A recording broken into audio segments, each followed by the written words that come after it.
इसमें कहा गया बेटा सिमान generator implied permanent is commonly called a magneto. बेटा ये चलो ये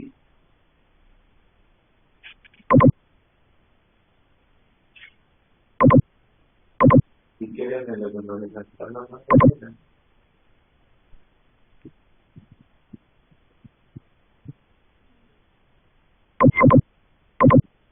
चलो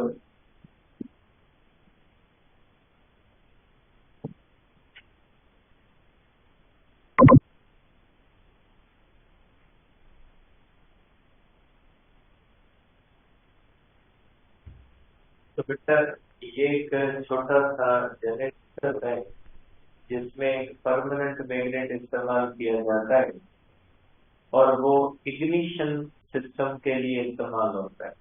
इग्निशन सिस्टम का मकसद है जो पेट्रोल इंजन होते हैं उनके अंदर ये जनरेटर लगा होता है और जब आप जैसे बाइक होती है उसको किक मारते हैं तो वो मैग्नेट बहुत तेजी से रोटेट करता है।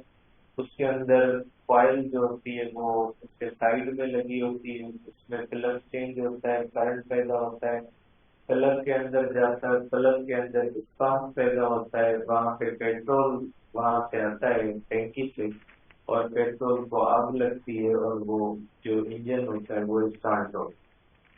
तो ये जो पेट्रोल इंजन होता है इसके अंदर एक सिस्टम होता है इग्निशन सिस्टम। उस इग्निशन सिस्टम के लिए जब आप इस तरह से बाइक के अंदर किक मारते हो तो एक्चुअली आप मैग्नेट को रोटेट करवाते हो और मैग्नेट रोटेट करता है, करंट पैदा होता है। ठीक है, किक आप मारते हो राइट साइड पे और वो जो मैग्नेट लगा होता है वो लेफ्ट साइड पे, जहाँ गियर लगा होता है ना उसके बॉक्स जो होता है उसके अंदर लगा होता है, वो इस तरह से रोटेट करता है। तो इसको इग्निशन सिस्टम कहा जाता है। या आपने देखा है कि जनरेटर वगैरह को जब हम स्टार्ट करते हैं तो एक उसमें जो है वो आप कहेंगे रस्सी लगी होती है, उसको इस तरह तेजी से खींचते हैं और खींचने से उसमें यही प्रोसेस होता है, मैग्नेट रोटेट करता है, स्पार्क पैदा होता है और वो इंजन जो होता है वो स्टार्ट होता है। डीजल इंजन के अंदर नहीं होता क्योंकि डीजल इंजन का स्टार्ट का प्रोसेस कंबशन होता है और वो अलग प्रोसेस होता है। ये सिर्फ पेट्रोल इंजन के अंदर होता है, लेकिन छोटे इंजन के अंदर होता है। जैसे बोट है, कभी आप रिपोर्ट में आपने सफर किया है कहीं पे, जो आप पिकनिक वगैरह पे गए हो वहां पे हमने देखी होगी छोटी बोट्स होती है, उनमें लगे होते हैं छोटे से इंजन, उनके अंदर भी इस्तेमाल होता है। Any similar generator implying a permanent magnet is commonly called a magneto and it is used in ignition system of petrol engines, motorbikes and motor boats etc. The field magnets of large generators are electromagnets and these generators are called alternators. जरूरी नहीं है कि जो field magnet हो वो permanent magnet हो, ये electromagnet भी हो सकता है। ठीक है, डीसी करंट से। The field magnet of large generators are electromagnet and these generators are called alternators. The performance of generator is more satisfactory when the armature is stationary. जैसे हमने जो पढ़ा है उसमें हमने क्या किया, आर्मेचर को रोटेट करवाया और मैग्नेट को स्टेशनरी रखा गया। लेकिन प्रैक्टिकल सिचुएशन में क्या किया जाता है कि कॉइल्स को इस तरह से सर्किल में लगाया जाता है, वो स्टेशनरी बीच में मैग्नेट को घुमाया जाता है। ठीक है, तो जो कहा गया है कि the performance of AC generator is more satisfactory when the armature is stationary and the field magnets rotate around the armature. जब कॉइल्स रोटेट करेंगे तो कॉइल्स के डैमेज होने का खतरा है, उसमें वायरिंग होती है, मुख्तलिफ कंपोनेंट्स होते हैं, तो उसमें डैमेज होने का खतरा होता है। इससे बेहतर है कि मैग्नेट को रोटेट करवाएं क्योंकि मैग्नेट एक सॉलिड चीज होती है, उसको डैमेज नहीं होता। Stationary armature is called stator and rotating magnet is called rotor. इसके अंदर बेसिकली आर्मेचर होता है उसको स्टेटर कहा जाता है, और ये जो रोटेटिंग मैग्नेट होता है इसको रोटर कहा जाता है। और बाइक के अंदर यही होता है, जो आर्मेचर होता है वो स्टेशनरी होता है, जो मैग्नेट होता है वो क्या करता है, रोटेट करता है। इंजन के स्टार्ट होने के बाद इंजन उसको रोटेट करवाता है और उससे बैटरी वगैरह चार्ज होती है बाइक। ठीक है, अब इसके बाद होता है बेटा हमारा जो नेक्स्ट टॉपिक है वो है डीसी जनरेटर बेटा। आज जो हमारा नेक्स्ट टॉपिक है बेटा उसके अंदर हम पढ़ेंगे कि डीसी जनरेटर क्या होता है। देखें, डीसी जनरेटर भी एसी जनरेटर की तरह होता है, कन्वर्ट्स मैकेनिकल एनर्जी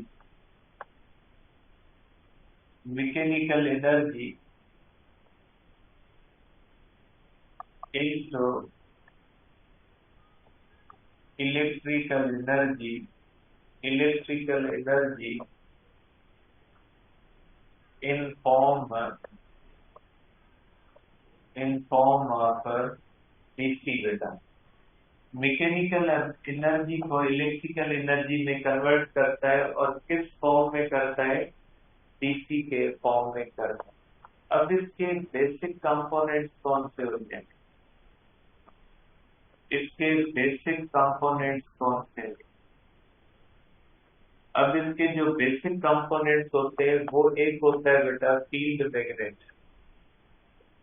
एक होता है हमारे पास फील्ड मैग्नेट बेटा, और दूसरा जो होता है बेटा इसके अंदर आर्मेचर होता है, सेम कंपोनेंट्स है बेटा। और तीसरा जो कंपोनेंट होता है बेटा वो इसके अंदर होता है स्प्लिट रिंग्स। स्प्लिट रिंग्स जिसको कम्यूटेटर कहा जाता है। मेरे ख्याल में ये कम्यूटेटर इंट्रोड्यूस किए थे फेराडे ने, अब मुझे ये सही याद नहीं है, लेकिन एक जनरेटर को डीसी जनरेटर में कन्वर्ट जो करता है कंपोनेंट शायद फेराडे ने इंट्रोड्यूस किया।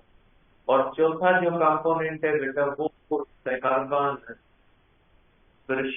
कार्बन ब्रशेस भी होते हैं, ग्रेफाइट ब्रशेस भी होते हैं, मुख्तलिफ मटीरियल से इस्तेमाल हो सकते हैं। अब कल हमने एक वीडियो देखी थी एसी जनरेटर की, आज पहले मैं आपको वीडियो एक दिखाता हूँ डीसी जनरेटर की, उसके बाद जो है वो इसको डिस्कस करते हैं। देखिए बेटा ये हमारे पास इस तरह से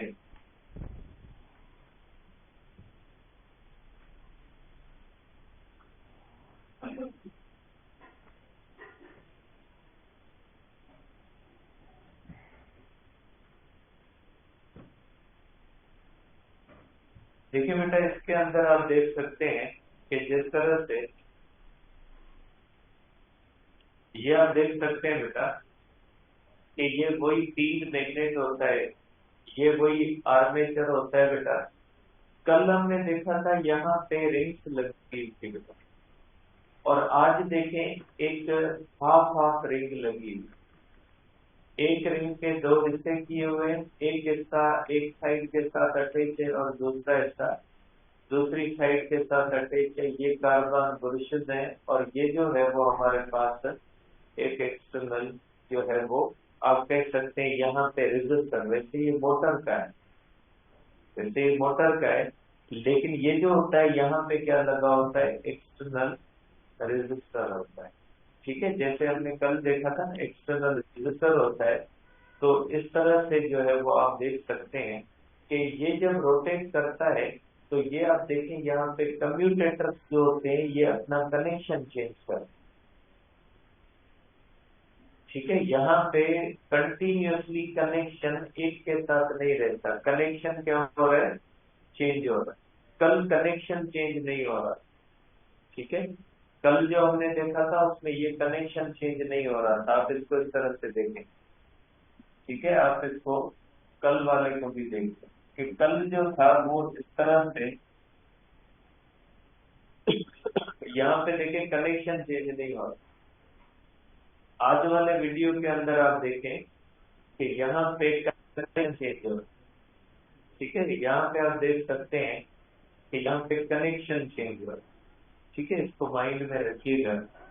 अब इसको डिस्कस करते हैं बेटा कॉइल के फॉर्मेट। अब ये देख ले बेटा आपके पास इस तरह से, सपोज करते हैं बेटा कि ये हमारे पास इस तरह, अब इसकी तरफ मैंने 3 पोजीशन दी है बेटा। अब देखिए बेटा, इसकी मैग्नेटिक फील्ड का जो डायरेक्शन है ना, वो आप इस तरफ समझिए। यहाँ पे एरोज उल्टे बने हुए, आप इसको नजरअंदाज कीजिएगा। ये नॉर्थ है और ये कौन सा है, साउथ है।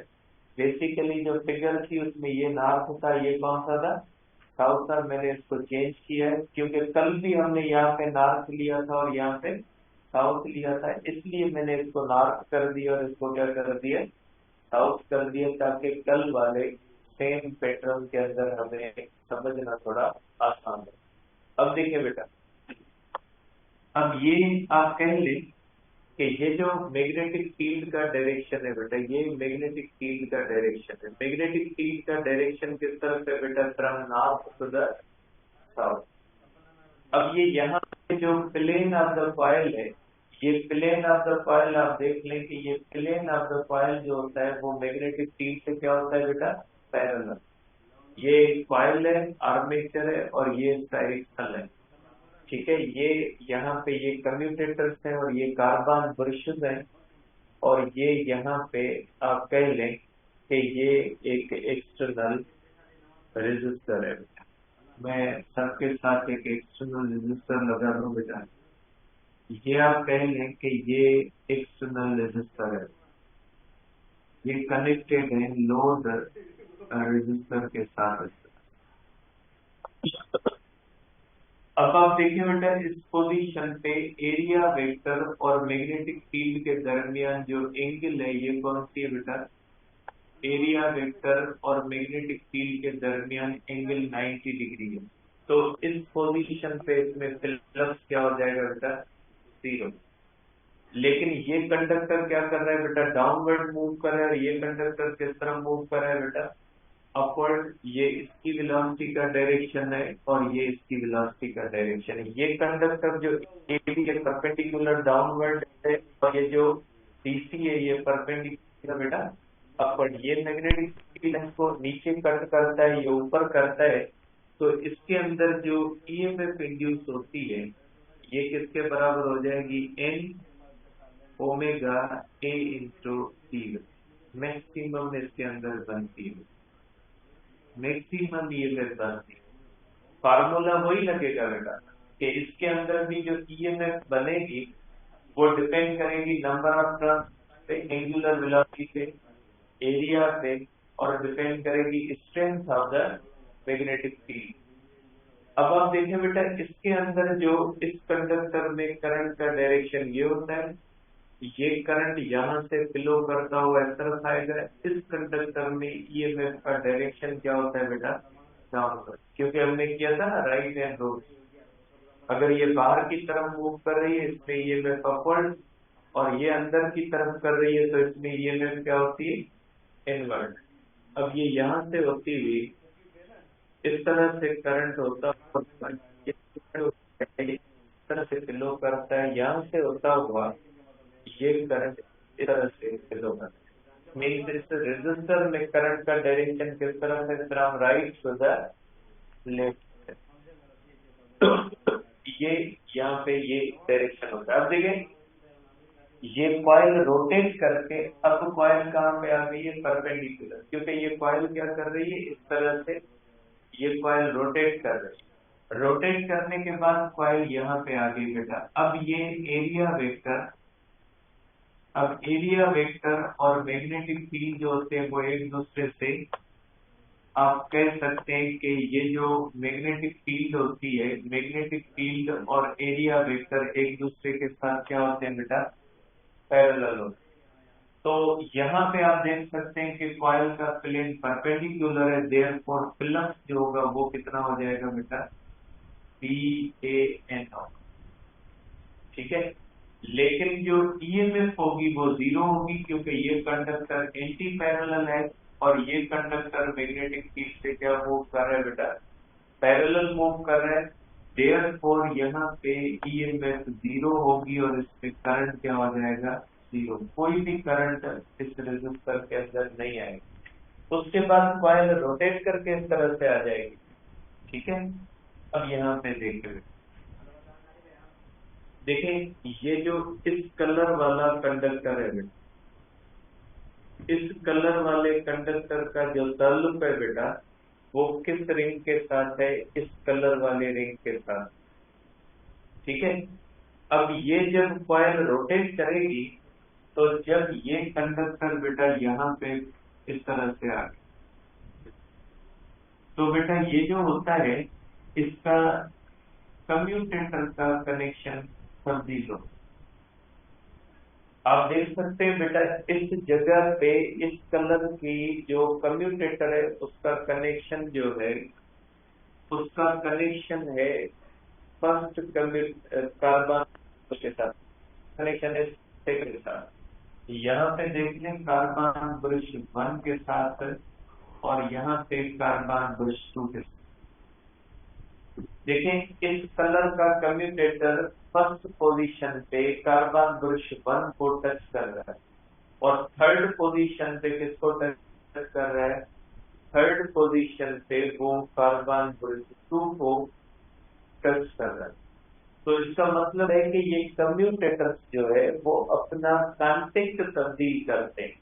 फर्स्ट पोजीशन पे जो ये कलर वाला कम्यूटेटर है ये कार्बन ब्रश 1 को टच कर रहा है और थर्ड पोजीशन पे ये जो कलर वाला कम्यूटेटर है ये किसको टच कर रहा है, कार्बन ब्रश सेकंड को टच कर रहा है। मीन्स कनेक्शन जो होता है वो इंटरचेंज हो गया। जो कम्यूटेटर फर्स्ट पोजीशन पे फर्स्ट कार्बन ब्रश को टच कर रहा था वो कम्यूटेटर थर्ड पोजीशन पे जो है वो कार्बन ब्रश 2 को टच कर रहा है। नतीजा क्या निकलता है कि अब देखें बेटा इसकी ये बन गई हमारे पास बेटा मैग्नेटिक फील्ड का डायरेक्शन ये हुआ बेटा मैग्नेटिक फील्ड का। अब आप देखिए बेटा ये बन गया बेटा एरिया वेक्टर। ठीक है बेटा, ये एरिया वेक्टर बन गया। एरिया वेक्टर और इसके दरमियान मैग्नेटिक फील्ड के दरमियान एंगल जो है ये कौन सी बेटा, जीरो। ठीक है, और ये कंडक्टर बेटा डाउनवर्ड मूव कर रहा है, ये कंडक्टर अपवर्ड मूव कर रहा है। तो इसके अंदर जो ईएमएफ बनती है ये ईएमएफ बन जाती है M omega A into B. और साइन थीटा कब लगती है वो पोजीशन मैंने यहाँ पे नहीं ली है, यहाँ पे मैंने जस्ट मेन पोजीशन ली है जब ये पैरेलल होता है और ये परपेंडिकुलर। बीच वाली पोजीशन मैंने नहीं ली, कल हमने जो ली थी वो इनके दरमियान वाली पोजीशन ली थी। और जब दरमियान में कॉइल होती है ना तो यहाँ पे कौन सा लगता है, साइन लगता है। ठीक है, अब यहाँ पे करंट का डायरेक्शन देखिए, यहाँ पे करंट का डायरेक्शन इस तरह होगा, यहाँ पे करंट का डायरेक्शन इस तरह से। तो ये करंट इस तरह से आएगा और ये करंट यहाँ से होता हुआ, ये करंट यहाँ से होता हुआ इधर करंट जो है वो रेजिस्टर के अंदर देखें, रेजिस्टर के अंदर करंट का डायरेक्शन सेम था। रेजिस्टर के अंदर यहाँ पे भी करंट का डायरेक्शन ये था और वहां पे भी करंट का डायरेक्शन क्या है, सेम। इसका मतलब ये हुआ कि कम्यूटेटर की वजह से जो एक्सटर्नल सर्किट है उसके अंदर करंट का डायरेक्शन जो रहता है वो सेम रहता है। ठीक है, तो ये जो जनरेटर होता है जिसके अंदर कम्यूटेटर्स लगे होते हैं, कम्यूटेटर्स जो होते हैं वो एक्सटर्नल सर्किट के अंदर करंट का डायरेक्शन जो होता है वो सेम रखते हैं। और यहाँ पे जो करंट हमें बनता है ये कौन सा करंट मिलेगा हमें, ये पल्सेटिंग डीसी मिलेगा। ऐसे करंट को हम कहते हैं पल्सेटिंग डीसी, क्योंकि यहाँ पे करंट है, यहाँ पे इसके अंदर ईएमएफ है, मैक्सिमम ईएमएफ है। कॉइल रोटेट करके यहाँ पे आई तो मैक्सिमम से ईएमएफ क्या हो गई, जीरो। कॉइल रोटेट करके यहाँ पे आई तो जीरो से फिर क्या हो गई, मैक्सिमम और ईएमएफ का डायरेक्शन चेंज होती है। कल वाले में क्या हुआ था कि ईएमएफ का डायरेक्शन क्या था, इस पोजीशन पे ये था तो इस पोजीशन पे क्या बन गया था, और उसकी वजह कौन सी थी, स्लिप रिंग, क्योंकि स्लिप रिंग का कनेक्शन तब्दील नहीं हुआ था। जो रेड कलर की स्लिप रिंग थी उसका उसी कार्बन ब्रिज के साथ कांटेक्ट थ्रू आउट रोटेशन रहा, और जो ब्लू कलर की जो कार्बन ब्रिज का जो स्लिप रिंग थी, उस ब्लू कलर की स्लिप रिंग का जो ताल्लुक होता है वो कंटिन्यूअसली उसी कार्बन ब्रश के साथ होता है, कांटेक्ट चेंज नहीं होता। जबकि इसके अंदर जो बुनियादी रीजन है करंट के डायरेक्शन का सेम रहने का, जो बुनियादी रीजन है कौन सा है, कम्यूटेटर है। जो डीसी बाहर जो डीसी जो यूनिडायरेक्शनल करंट बनता है उसका रीजन कौन सा होता है, उसका रीजन जो होता है ये कम्यूटेटर। ठीक है। अब मैंने तो आपको कहा था कि इंडक्शन के अंदर करंट हमेशा एसी बनता है, तो यहाँ पे डीसी कैसे बनता है, डीसी इंडक्शन होती है कॉइल के अंदर, और कॉइल के अंदर अभी भी एसी बन रहा है। आप देख सकते हैं कॉइल के अंदर एसी है, ब्लैक कंडक्टर के अंदर करंट इधर, इस कंडक्टर में करंट इस तरह, यहाँ पे देखें ब्लैक कंडक्टर के अंदर करंट इस तरह से, कॉइल के अंदर एसी ही पैदा होता है। डीसी जनरेटर की कॉइल में एसी बनता है क्योंकि कॉइल के अंदर इंडक्शन होती है। इंडक्शन की वजह से डीसी नहीं बनेगा, उस इंडक्शन की वजह से बनते हुए एसी को डीसी में कन्वर्ट कौन कर रहा है, कम्यूटेटर्स कर रहे हैं। तो यहाँ पे कम्यूटेटर्स का काम कौन सा होता है कि जो कॉइल के अंदर एसी बन रहा है उसको एक्सटर्नल सर्किट में जो ट्रांसफर करते हैं वो एज डीसी करते हैं। और ये जो डीसी मैंने बनाया है ये पल्सेटिंग डीसी का मकसद है ऐसा डीसी जो झटके खा रहा हो, करंट आया फिर जीरो हुआ, फिर करंट आया फिर जीरो होगा, कॉइल रोटेट करती रहेगी, इसको पल्सेटिंग करंट कहा जाता है। ठीक है। पल्सेटिंग करंट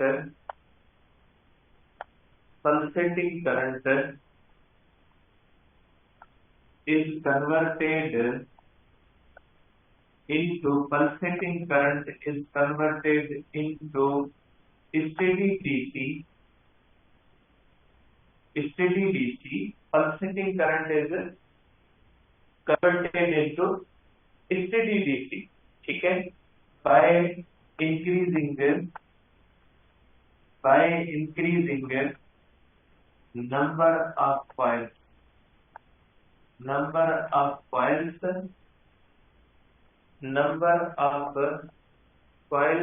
oriented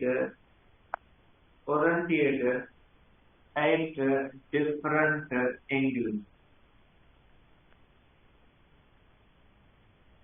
ठीक है। अब इसके अंदर क्या किया जाता है, सपोज करें इस तरह से अगर एक कॉइल हम जनरेटर के अंदर इस्तेमाल करेंगे तो हमें जो करंट मिलेगा वो कौन सा मिलेगा, पल्सेटिंग डीसी मिलेगा।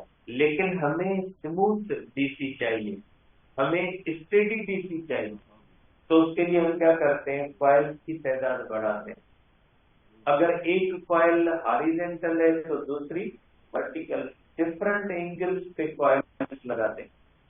एक ही जनरेटर के अंदर एक कॉइल नहीं होती, एक ही जनरेटर के अंदर कॉइल्स की तादाद बढ़ाते हैं, और नतीजा ये निकलता है कॉइल्स रोटेट कर रही होती है ना, तो कोई ना कोई कॉइल ऐसी होती है जो मैक्सिमम दे रही होती है, और आउटपुट में हम ये कम्यूटेटर को इस तरह से एडजस्ट करते हैं कि कम्यूटेटर हमेशा कनेक्शन उसी से बनाए रखते हैं जिसके अंदर मैक्सिमम ईएमएफ बन रही है। तो इसलिए आउटपुट हमेशा हमें क्या मिल रहा होता है, मैक्सिमम मिल रहा होता है। तो नंबर ऑफ कॉइल्स को बढ़ाते हैं, 2 करते हैं, 3 करते हैं, 4 करते हैं, जितनी कॉइल्स की तादाद बढ़ेगी ना उतना डीसी जो होगा वो ज्यादा स्मूथ होगा, उसके अंदर पल्सेशन उतनी कम होगी, और जितनी कॉइल्स की तादाद बढ़ेगी ना उतनी कम्यूटेटर की तादाद बढ़ेगी। एक कॉइल के साथ 2 कम्यूटेटर होते हैं, दो कॉइल के साथ 4 कम्यूटेटर होंगे, 3 कॉइल के साथ 6 कम्यूटेटर होंगे, 4 कॉइल के साथ 8 कम्यूटेटर होंगे, 5 कॉइल के साथ 10 कम्यूटेटर होंगे। जितनी कॉइल्स की तादाद बढ़ेगी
डीसी मोटर भी है, उसकी एचपी मोटर है, तो आपका डीसी मोटर है, डीसी मोटर है, उसके साथ है ट्रांसफार्मर इंशाल्लाह कल।